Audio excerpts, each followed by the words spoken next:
Just because you have a garden, that doesn't mean you can't go on vacation.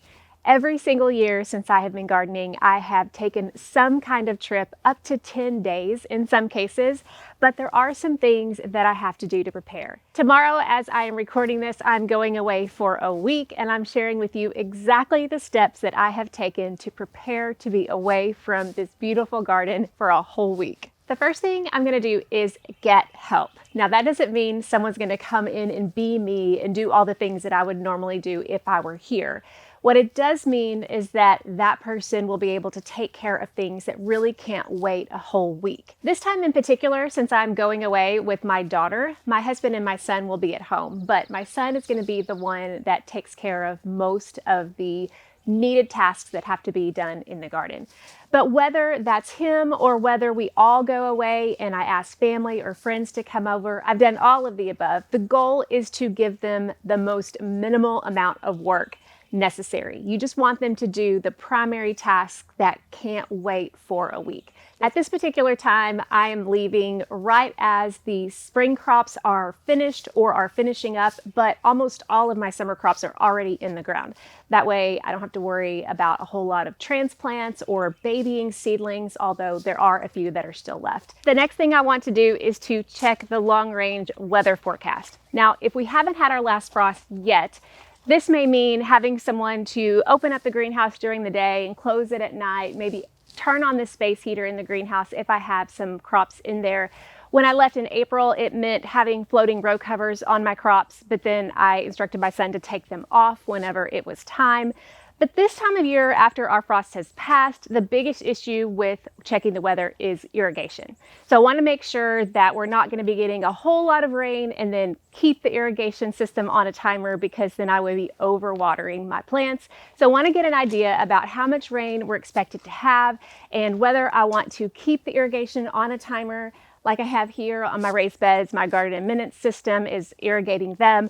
Or if I want to turn off the timer altogether and then hopefully get enough rain and then have whoever's watching it turn it back on if necessary. So all that to say, I want to get an idea about what rain is expected so I can tell whoever is watching my garden what they can do or not do when it comes to turning on or off the timer for the irrigation. Having everything on an automatic timer definitely helps whoever is taking care of my garden, because then they don't have to hand water everything.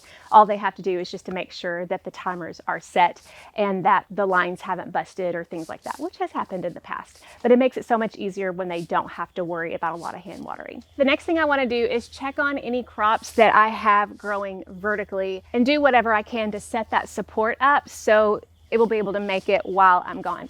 In this case, I could tell that this tomato, which is climbing this arch trellis so amazing, I wanted to make sure that it had enough support just as it cleared this rung on the arch trellis. So I took some twine in this case and allowed the support to be there.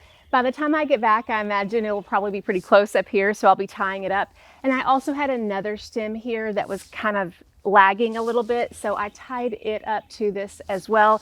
Over here I have my cucumbers. I wanted to make sure they have enough room. They most of the time will climb on their own, but sometimes they need a little bit of training. You can see that this little tendril here has already grabbed on, so it should be fine, but I just want to double check and make sure that everything that I have growing up a trellis is trained as much as it can be while I'm gone, so I don't come back to a lot of vertical crops falling down. I want to make sure that they're as secure as possible. Another thing is, if you are doing any kind of trimming of your tomatoes, like pruning the suckers out, that's something that I like to make sure and do right before I leave. There are going to be some suckers that develop while I'm gone, but at the very least I can get the ones that have started growing pruned off. That way when I get back, hopefully the suckers that I have aren't going to be that hard to deal with. One of the last things I do before I leave is harvest anything that needs to be harvested before I leave that shouldn't keep on the plant for as long as I'm going to be gone, like a week. In this case, I harvested a lot of my larger jalapeno peppers. One reason is because I know once I harvest them, this will send a message to the plant to keep producing, and I want more and more. I don't want to leave them on the plant. Now, I did leave some that are smaller, and so those will stay on the plant. If I think they'll be able to make it for 7 days, which is how long I'm going to be gone this time, then I'll leave them there. I also decided to harvest my garlic because I noticed that it was starting to turn brown pretty quickly. I usually harvest when about half of the leaves are brown. But in this case, they kind of started turning brown all at once. So I knew that it would be a bad idea to wait another 7 days to harvest, because at that point they become more difficult to be able to store long term. So I harvested those this time. And then I went into my greenhouse where I had already harvested a lot of my short day onions, and they had been curing in the greenhouse. First time I've done that. I think partly because we didn't have a really hot spring, so I didn't feel like it got too hot in there. But they were able to cure a lot quicker, maybe because of the warmth. And I was able to trim those down and then take them inside for storage. So that would be so much better for them to be inside at 70 degrees as opposed to the greenhouse at, over 100 degrees once it gets sunny outside. So those are the things that I'm going to be doing. Basically, I'm looking at every crop and thinking, can it wait until I get back? With some crops like beets or even some young bell peppers, green tomatoes, for the most part, they're going to be fine. So there's no reason for me to harvest them early. But instead, I can leave them there and just focus on the ones that need to be harvested. Now, if I need to preserve any crops ahead of time, this is more the case in the summer than right now in the spring, then I want to try to get them preserved. But in the case of garlic, I'm just laying them out to cure while I'm gone. In the case of onions, I'm storing them. If I were to harvest potatoes, which they're not ready right now, I would just leave them in a cool place to start curing. But if there were any preserving tasks that I needed to do, I would do that before I left. The jalapenos that I harvested, they should be good for a week. I just put them in a plastic bag in the refrigerator. And hopefully when I get back, I'll have a lot more to harvest, and then I can preserve my favorite cowboy candy. The next thing I want to do is plant out any crops that need to be planted out that can't wait another week or however long you'll be gone. This might be direct seeding, like I direct seeded cucumbers and squash and melons ahead of leaving. That way, making sure they have enough irrigation, they'll most likely be sprouted and growing by the time I get back. But it also means planting out transplants that I have ready to go into the garden. I planted my last transplants of sweet potatoes so that they could get into the garden and get going right before I leave. But for any crops that I'm not ready to transplant, whether they're not large enough or I don't have room for them in the garden yet, if I don't think that they're going to be able to make it another week in the cell trays, then I'll want to pot them up. I've actually already done this, and these crops are already growing so fast. I'm kind of taking a chance on these, especially this okra. Some of this is pretty large, and I've got some petunias that are so ready to be planted out. I'm going to put them where my pansies are, but we haven't had a hot spell yet. So my pansies, I don't want to take them out yet. So I'm trying to just keep them here in this waiting room for now. But I did have some of my small flowers in very small cell trays, like 1 inch by 1 inch. And I knew I needed to pot them up, which I did here. And they're already growing roots at the bottom. But anything that is not going to be able to make it very long in an indoor setting, whether that's in your greenhouse or inside, bump it up to the next biggest size. And that'll give it another whole week to be able to continue growing. And then when you get back, they'll probably be ready to go right into your garden. Finally, I want to make a written checklist for whoever is going to be tending the garden. And the more detailed, the better. This time of year, I'm going to start out with harvest tasks, and not only just harvest squash or harvest zucchini or whatever you have coming on, but especially if it's not a family member, I have found it helpful to go ahead and get bags out and label them like squash and zucchini, and then tell them exactly where it's going to go. I have a couple of different refrigerators. Maybe you have tomatoes coming on, and I know one time when we went out of town for 10 days, it was in the middle of July, which was the worst time to go out of town. I learned after that. But I knew that the tomatoes would not be able to make it if they were ripe.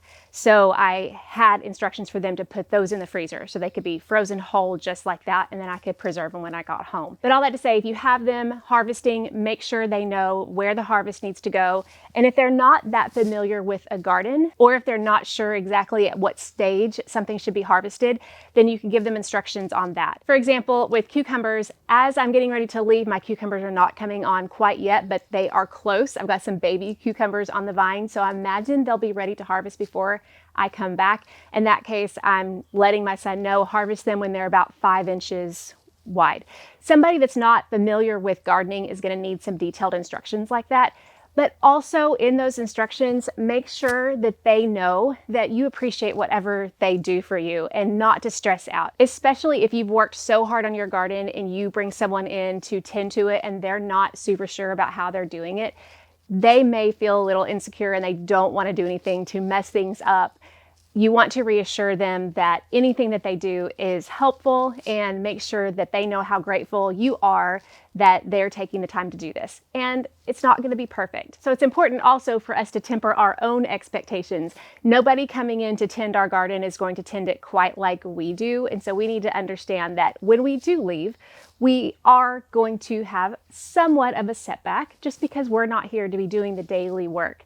But still, it's definitely possible to do it. The final things that I will leave on my list is, like I said, irrigation, any instructions on irrigation. And also, even though I have almost all of my beds on automatic irrigation, I do have some hanging baskets and I do have a couple of containers that need to be hand watered. And in that case, what I do is specify the frequency, like water my hanging baskets every 2 or 3 days or whatever it is. Like I said, the more detailed, the better, so they know exactly what to do. Make sure when they come over and you're walking them through the garden, what I usually do is I'll take the checklist, I'll give it to them, and we will walk the garden together. That way, if they have any questions, they can ask me. I make sure that they know exactly where the irrigation is, exactly how to turn it from automatic to off.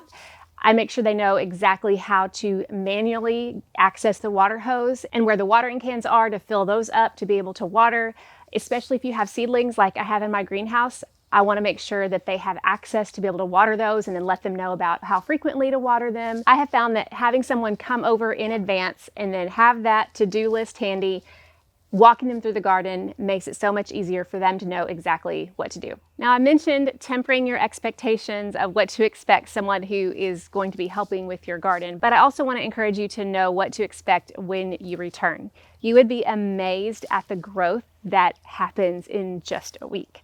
Whether that's growth in your plants, which is amazing, or growth in your weeds, or trellised plants that need to be tended a lot more quickly than you thought, you are going to have quite a bit of work to do when you get home. Whether you are gardening or whether you're at work, you know that leading up to a vacation and coming home from a vacation, it seems like you're doing twice the work on both ends just to be able to leave. So if you're nervous about leaving your garden, I hope that this has helped you to know that it is absolutely possible, and hopefully it'll give you some ideas to make sure that your garden is well taken care of while you're gone. Wherever you go, I hope you fully enjoy it and know that your garden will be here waiting when you come back. And before you leave, what I miss? Is there anything that you would add to my list that you like to do to prepare your garden for going away? Even though I've been doing this for many years, I would love your insights, and I'm sure others who watch this video do too. Just put them in the comments.